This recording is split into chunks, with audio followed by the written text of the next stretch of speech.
కులాంతర వివాహితుల చట్టాన్ని తీసుకురావాలనేది ఏకగ్రీవంగా అందరు కూడా ఆమోదించారు.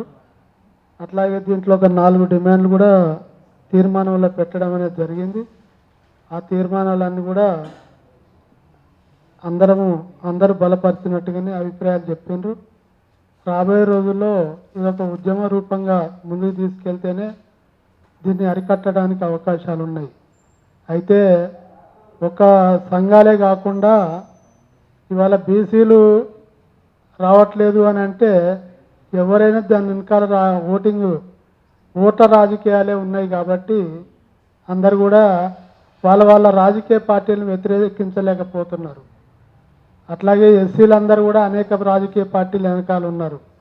కానీ వాళ్ళ స్వార్థం కోసము, వాళ్ళ పదవుల కోసము, వాళ్ళ బెనిఫిట్ కోసం ఏంటంటే మిగతా వాళ్ళని అందరినీ కూడా బలి చేయటం అనేది జరుగుతూ ఉన్నది. వీటి మీద రియాక్ట్ కాకపోవడం అనేది జరుగుతూ ఉన్నది. అందుకని చెప్పి ఇవన్నీ కూడా ఒక ఉద్యమ రూపంగా బలంగా జనంలోకి తీసుకెళ్ళినప్పుడు అవేర్నెస్ మీటింగ్లు ఎక్కువ జరగాలి.